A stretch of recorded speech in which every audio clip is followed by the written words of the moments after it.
नमस्कार दोस्तों, एक बार फिर से आपका स्वागत है नॉलेज नेटवर्क पे। दोस्तों, हम लोग जैसे कि घटना चक्र का अध्ययन कर रहे थे, भूगोल घटना चक्र का।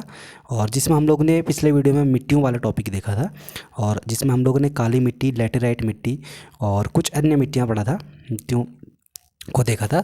तो आज उसी क्रम को हम लोग आगे बढ़ने जा रहे हैं, तो जिसमें हम लोग मिट्टी विविध वाला टॉपिक देख रहे हैं।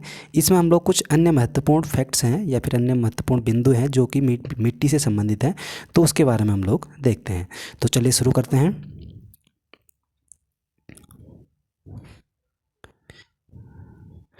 राष्ट्रीय मृदा सर्वेक्षण और भूमि उपयोग नियोजन ब्यूरो के नवीनतम रिपोर्ट के अनुसार लाल मिट्टियां भारत में लगभग 8.7% लाख वर्ग किलोमीटर एवं 26.8% क्षेत्र पर विस्तारित है।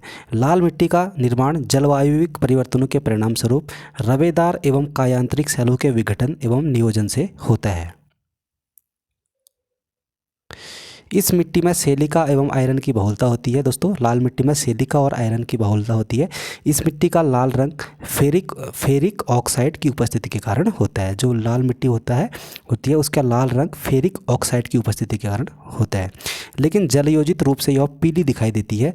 लाल मिट्टी में चूना, मैग्नीशियम, पोटास, फास्फेट, नाइट्रोजन एवं ह्यूमस की कमी होती है। इसका विस्तार मुख्यतः पश्चिमी तमिलनाडु, कर्नाटक, दक्षिणी महाराष्ट्र, छत्तीसगढ़, तेलंगाना, ओडिशा के छोटा नागपुर पठार, झारखंड में पाया जाता है। दोस्तों, ये है भारत की प्रमुख मिट्टियाँ। सबसे पहले हम लोग देखें मैप के माध्यम से पर्वतीय मिट्टियाँ। तो पर्वतीय मिट्टियाँ आपको दिख रहा होगा, जम्मू कश्मीर वाला एरिया है पर्वतीय मिट्टी। और उसके बाद कुछ पश्चिमी तमिलनाडु वाले एरिया में पर्वतीय मिट्टी पाई जाती है। टोटल मिला के जो ये हिमालय वाला रेंज है, पूर्वी हिमालय और पश्चिमी हिमालय वाला रेंज, यहाँ पे पर्वतीय मिट्टी पाई जाती है। उसके बाद है जलोढ़ मिट्टियाँ। तो जलोढ़ मिट्टी दोस्तों, जलोढ़ मिट्टी जैसे कि आपको देख रहा होगा, जलोढ़ मिट्टी उत्तरी भारत के जो गंगा के मैदान है इस वाले भाग में, और साथ ही साथ पश्चिमी वाले हमारे पश्चिमी गुजरात वाले जो पूर्वी गुजरात वाले एरिया में यहाँ पे जलोढ़ मिट्टी पाई जाती है, जो कि काफ़ी उपजाऊ रहती है। और साथ ही साथ लाल मिट्टी, जैसे कि आपको दिख रहा होगा लाल मिट्टी का जो संकेत है ये पूर्वी भारत यानी कि जो उड़ीसा है उस वहाँ पे उड़ीसा, छत्तीसगढ़, बिहार, झारखंड वाले एरिया में। साथ ही साथ लाल मिट्टी दोस्तों तमिलनाडु, महाराष्ट्र, तेलंगाना वाले एरिया में पाई जाती है। उसके बाद काली मिट्टी दो प्रायद्वीपीय भारत का जो दक्कनी एरिया है दोस्तों, इस वाले भाग में प्रायद्वीपीय काली मिट्टी पाई जाती है। और लैटेराइट मिट्टी दोस्तों जो पश्चिम बंगाल का जो पश्चिमी एरिया है, यहाँ पे लैटेराइट मिट्टी देखने को मिलती है। साथ ही साथ मेघालय वाले एरिया में लैटेराइट मिट्टी देखने को मिलती है। बलुई मिट्टी, तो बलुई मिट्टी दोस्तों पश्चिमी राजस्थान में देखने को मिलती है। यह है दोस्तों मिट्टियों का विभाजन, इस प्रकार से मैप के माध्यम से दिया गया है। तो चलिए आगे बढ़ते हैं। पर्वतीय मिट्टियाँ जो माउंटेन सॉइल है दोस्तों, हिमालय क्षेत्र की घाटियों और ढालों पर 2700 मीटर से 3000 मीटर की ऊंचाई के भागों में पाई जाती है। ये मिट्टियाँ छिछली और अपरिपक्व है तथा इसमें कार्बन नाइट्रोजन अनुपात काफ़ी अधिक होता है। ये मिट्टियाँ हल्की अम्लीय होती है। मरुस्थलीय मिट्टियाँ का विकास शुष्क और अर्ध शुष्क जलवायु दशाओं में हुआ है। यह राजस्थान, सौराष्ट्र, गुजरात, कच्छ, गुजरात, दक्षिणी पंजाब में के क्षेत्रों में पाई जाती है। मरुस्थलीय मिट्टी दोस्तों ध्यान रखेंगे। यह मिट्टी रेत और बजरी से युक्त है। इसमें जैव पदार्थों और नाइट्रोजन की कमी पाई जाती है। दलदली फसलें वायुमंडलीय नाइट्रोजन स्थिरीकरण के द्वारा मृदा को नाइट्रोजन से भरपूर कर देती है। मिट्टी में नाइट्रोजन का स्थिरीकरण करने वाली प्रमुख फसलें जैसे कि कौन कौन सी फसलें हैं जो मिट्टी में नाइट्रोजन का स्थिरीकरण करती है? अल्फा और ड्राई बीन्स, गार्बेजोज बीन्स और मटर, सोयाबीन और उड़द, ये सभी जितनी भी फसलें हैं ये मिट्टी में नाइट्रोजन की स्थिरीकरण को बढ़ावा देते हैं। तो अब इसके क्वेश्चन देख लेते हैं। तो पहला है दोस्तों सम्मिलित करने के लिए है जलोढ़ मिट्टी कहाँ पे है, तो हम सीधे इसके उत्तर में देख लेते हैं।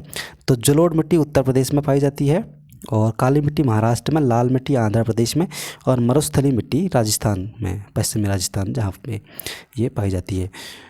उसके बाद नेक्स्ट क्वेश्चन है, पश्चिमी राजस्थान की मिट्टी में किसकी मात्रा अधिक है? तो पश्चिमी राजस्थान जो कि बलुई जो रेतीली मिट्टी होती है दोस्तों, यहाँ पे कैल्शियम की अधिकता पाई जाती है। ठीक है, तो पश्चिमी राजस्थान के अंतर्गत दोस्तों जो जैसलमेर है, बीकानेर है, बाड़ामेर है, जालौर है और जोधपुर, गंगानगर, सिरोही, झुंझुनू, पाली और सीकर जिले आते हैं। इन जिलों की जो जिले हैं इनकी मिट्टी चूना, कैल्शियम के लवण आधारित क्षारीय और लवणीय प्रकार की होती है, अतः इस क्षेत्र की मिट्टी में कैल्शियम की अधिक मात्रा पाई जाती है। ध्यान रखेंगे, कैल्शियम की अधिक मात्रा इस वाली मिट्टी में पाई जाती है। नेक्स्ट क्वेश्चन है, निम्नलिखित में से कौन सी फसल मृदा को नाइट्रोजन से भरपूर कर देती है? तो इसमें से कौन सा है? तो मटर नाइट्रोजन को जो मृदा होती है उसको नाइट्रोजन से भरपूर कर देती है। काफ़ी इंपॉर्टेंट क्वेश्चन है, ध्यान रखेंगे। तो इसकी एक व्याख्या देख लेते हैं। तो दलहनी फसलें वायुमंडलीय नाइट्रोजन स्थिरीकरण के द्वारा मृदा को नाइट्रोजन से भरपूर कर देती है। मिट्टी में नाइट्रोजन का स्थिरीकरण करने वाली प्रमुख फसलें इस प्रकार से हैं। तो अल्फा है, ड्राई बीन्स, गार्बेजो बीन्स और मटर, सोयाबीन और उड़द। ये सभी मिट्टी जो फसलें हैं दोस्तों, ये मिट्टी में नाइट्रोजन की स्थिरीकरण को, नाइट्रोजन को बढ़ावा देते हैं। भूमि की उर्वरता बढ़ाने के लिए निम्न में से कौन सी फसल उगाई जाती है? तो भूमि की उर्वरता बढ़ाने के लिए भूमि में उड़द फसल को उगाया जाता है। उपयुक्त फसलों में से भूमि की उर्वरता बढ़ाने के लिए उड़द की फसल उगाई जाती है। कभी कभी इसका हरी खाद के रूप में भी उपयोग किया जाता है।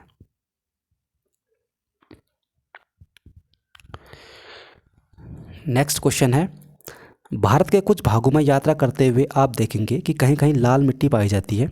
मिट्टी के इस रंग का प्रमुख कारण क्या है? तो लाल मिट्टी का लाल रंग फेरिक ऑक्साइड की विद्यमता के कारण होता है, फेरिक ऑक्साइड।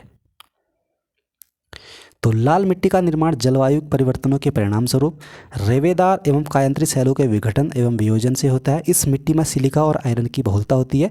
इस मिट्टी का लाल रंग फेरिक ऑक्साइड की उपस्थिति के कारण होता है, लेकिन जलयोजित रूप से यह पीली दिखाई देती है। नेक्स्ट क्वेश्चन है, भारतीय मृदाओं में जिस सूक्ष्म तत्व की अधिक कमी है दोस्तों, जो भारत की मिट्टी है इसमें किस सूक्ष्म तत्व की सबसे ज़्यादा कमी पाई जाती है? वो है जस्ता। ध्यान रखेंगे, तो भारतीय मृदाओं में प्रश्नगत सूक्ष्म तत्वों में जस्ता की सर्वाधिक कमी पाई जाती है। नेक्स्ट क्वेश्चन है दोस्तों कथन कारण वाला। तो कथन है, हिमालय की मिट्टी में ह्यूमस प्रचुर मात्रा में पाया जाता है। दोस्तों गलत है ये। और दूसरा है, कारण है हिमालय में सर्वाधिक क्षेत्र वनाच्छादित है। दूसरा सही है। तो एक बार देख लेते हैं इसकी व्याख्या। तो हिमालय की मिट्टी में ह्यूमस का अभाव रहता है दोस्तों, कभी भी ध्यान रखेंगे, जो हिमालय की मिट्टियाँ होती हैं इसमें ह्यूमस का अभाव होता है, जबकि हिमालय में सर्वाधिक क्षेत्र वनाच्छादित है। ये बिल्कुल ठीक है। नेक्स्ट क्वेश्चन है, करेवास मृत्तिका जो जाफरान केसर का एक स्थानीय प्रकार दोस्तों, ठीक है, केसर का एक स्थानीय प्रकार है करेवास मृत्तिका, जो जाफरान के उत्पादन के लिए उपयोगी है। पाई जाती है कहाँ पे? तो ये कश्मीर हिमालय में पाई जाती है। तो जाफरान दोस्तों केसर को ही कहा जाता है, केसर की एक प्रजाति है कि खेती के लिए कश्मीर घाटी प्रसिद्ध है। जो करेवा यानी कि करेवा मिट्टी वुदूर में उपजाई जाती है। यह ताजे जल द्वारा जमा की गई मिट्टी है। पौधे को सबसे अधिक पानी किस मिट्टी में मिलता है? तो पौधे को सबसे अधिक पानी दोस्तों चिकनी मिट्टी में मिलता है। तो चिकनी मिट्टी में जल धारण की क्षमता सबसे अधिक होती है, इसीलिए पौधे को सबसे अधिक पानी इस मिट्टी में मिलता है। चिकनी मिट्टी में 50% से कम गाद, 50% तक मृत्तिका व बालू की कुछ मात्रा पाई जाती है। इसमें वायु का आवागमन कम होता है, जिससे जल क्रांति हो जाती है। नेक्स्ट क्वेश्चन है, निम्नलिखित में से किस कण का व्यास 0.002 मिलीमीटर से कम होता है? तो मृत्तिका, इसका व्यास 0.002 मिलीमीटर से कम होता है। तो मृत्तिका जो क्ले इंग्लिश में कहा जाता है, तो का व्यास इसका 0.002 मिलीमीटर से कम होता है, जबकि गाद का व्यास 0.002 मिलीमीटर से 0.06 मिलीमीटर के मध्य तथा महीन कण बालू या रेत का व्यास 0.06 मिलीमीटर से 2 मिलीमीटर के मध्य होता है। तो ये दोस्तों ये हमने विविध के बारे में विविध देखा मिट्टियों का। तो नेक्स्ट टॉपिक हमारा है अम्लीय और क्षारीय मृदा। चलो इसको भी पढ़ लेते हैं।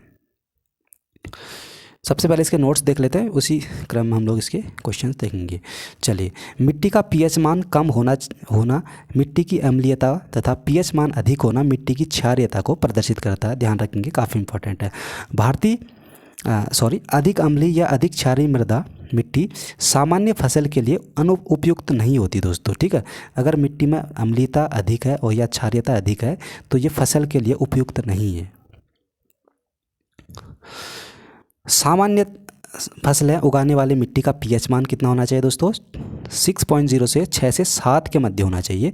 तेजाबी यानी कि जो एसिडिक मृदाएँ हैं अवसादी प्रकृति की होती है, ये मिट्टियाँ लेटराइट, लोहमय, लाल और अन्य लाल मृदा समूह की मृदाएँ होती है। इसका विकास मुख्यतः भू आकृति, अम्लीय मूल सामग्री और नमीयुक्त जलवायु के प्रभाव से होता है।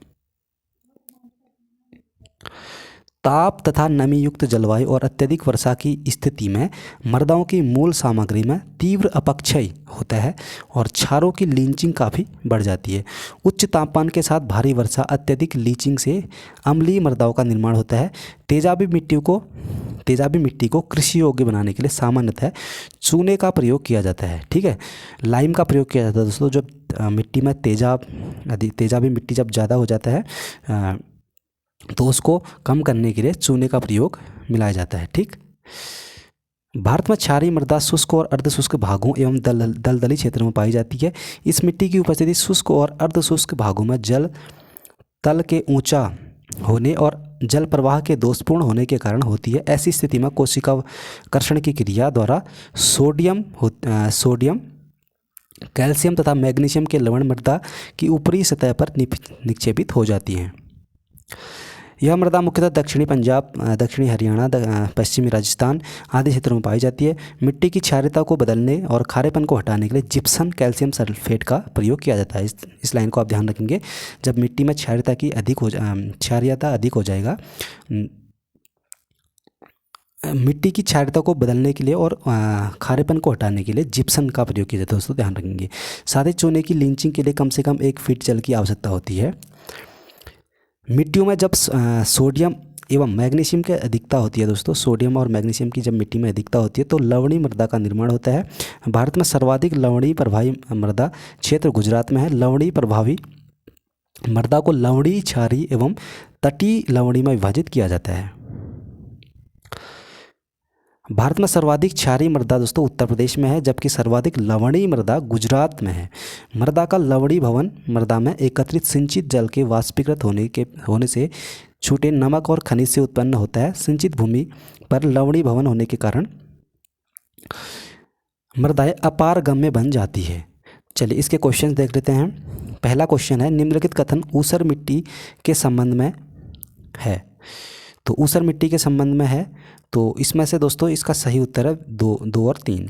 तो चूने का प्रयोग कर इसे सुधारा जा सकता है, ऊसर मिट्टी को, गलत। तो दूसरा इसलिए सही है दोस्तों, इस मिट्टी का पीएच मान 7 से अधिक होता है, तो ये क्षारीय मृदा हो जाएगी। इस मिट्टी में धान की फसल उगाई जा सकती है। तो ऊसर मिट्टी के संबंध में ये 2 सही है। इस मिट्टी का पीएच मान 7 से अधिक होता है और इसमें धान की फसल उगाई जा सकती है। चलिए एक बार स्पष्टीकरण देख लेते हैं इसका। ऊसर मिट्टी का पीएच मान 7 से अधिक होता है दोस्तों। इस मिट्टी में जीवांश, नाइट्रोजन और जिंक की भारी कमी होती है। इसके उपचार के लिए पाइराइट, जिप्सम, ढैंचा की हरी खाद का उपयोग किया जाता है। इस प्रकार की भूमि पर ऊसर सहनशील धान की प्रजाति जैसे नरेंद्र शंकर ऊसर धान फर्स्ट और ऊसर धान 2 आदि उगाया जाता है। चूने का प्रयोग ऊसर मिट्टी के उपचार की जगह अम्लीय मिट्टी के उपचार में किया जाता है दोस्तों, ध्यान रखेंगे। अम्लीय मिट्टी, अगर ज़्यादा अम्लीयता है मिट्टी में तो उसके लिए चूना का प्रयोग, लाइम का प्रयोग में किया जाता है। नेक्स्ट क्वेश्चन है, सामान्य फसलें उगाने के लिए उर्वर भूमि का पीएच मान कितना होना चाहिए? तो 6 से 7 के मध्य होना चाहिए। तो मिट्टी का पीएच मान कम होना मिट्टी की अम्लीयता को तथा पीएच मान अधिक होना मिट्टी की क्षारीयता को बताता है। अधिक अम्लीय या अधिक क्षारीय मिट्टी सामान्य फसलें के उपयुक्त नहीं होती है। सामान्य फसलें उगाने के लिए मिट्टी का पीएच मान 6 से 7 के मध्य होना आवश्यक होता है। चलिए नेक्स्ट क्वेश्चन है दोस्तों, तेजाबी मिट्टी को कृषि योग्य बनाने के लिए निम्नलिखित में से किसका प्रयोग किया जा सकता है? तो तेजाबी मिट्टी को हम कृषि योग्य बनाने के लिए उसमें किसका प्रयोग करेंगे? लाइम यानी चूने का प्रयोग करेंगे। तो तेजाबी मिट्टी को कृषि योग्य बनाने के लिए सामान्यतः चूने का प्रयोग किया जाता है।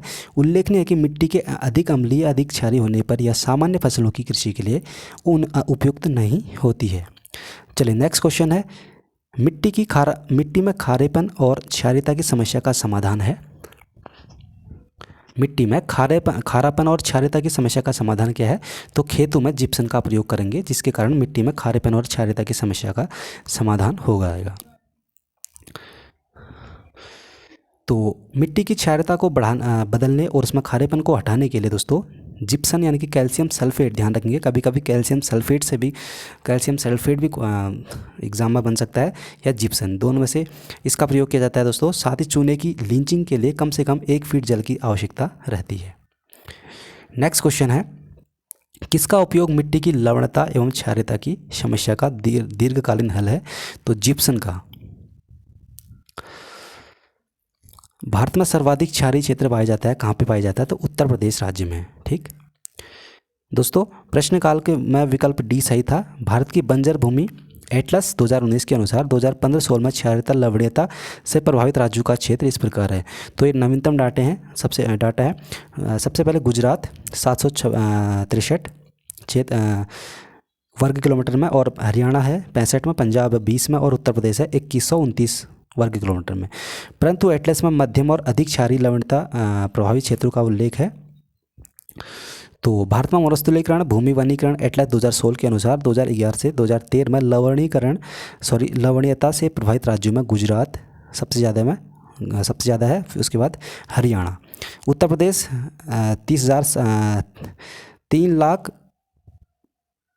3,07,571 हेक्टेयर से संबंधित आंकड़े दिए गए हैं। इसके अनुसार लवणीयता से सर्वाधिक प्रभावित राज्य गुजरात है।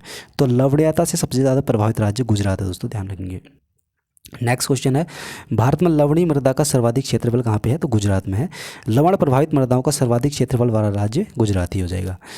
चलिए नेक्स्ट क्वेश्चन है, मृदा का लवणी भवन मृदा में एकत्रित सिंचित जल के वाष्पीकृत होने से पीछे छोटे नमक और खनिजों से उत्पन्न होता है। संचित भूमि पर लवणीकरण का क्या प्रभाव पड़ता है दोस्तों? तो यह कुछ मृदाओं को अपारगम्य बना देता है। मृदा का लवणी भवन यानी कि सैलाइन बिल्डिंग मृदा में एकत्रित सिंचित जल के वाष्पीकरण होने से पीछे छोटे नमक और खनिजों से उत्पन्न होता है। सिंचित भूमि पर लवणी भवन होने के कारण मृदाएं अपारगम्य बन जाती हैं। नेक्स्ट क्वेश्चन है, निम्नलिखित में से कौन सी मिट्टी चाय बागानों के लिए उपयुक्त है? तो इसमें से अम्लीय मिट्टी चाय बागानों के लिए उपयुक्त होती है, ध्यान रखेंगे। चाय बागानों यानी कि टी प्लांट्स जो होते हैं दोस्तों, इसमें गहरी और अम्लीय अच्छे जल निकास वाली मिट्टी की आवश्यकता होती है। जल निकासी की पर्याप्त सुविधाओं के कारण इन बागानों को पर्वतीय ढलानों पर लगाया जाता है। तो ये थे दोस्तों इसके क्वेश्चंस इस टॉपिक के। उम्मीद करता हूँ ये जितने भी टॉपिक हैं आपके एग्ज़ाम के पॉइंट ऑफ व्यू से इंपॉर्टेंट साबित होंगे। तो मिलते हैं दोस्तों नेक्स्ट वीडियो में जल्दी ही। वीडियो देखने के लिए आपका बहुत बहुत धन्यवाद। नमस्कार।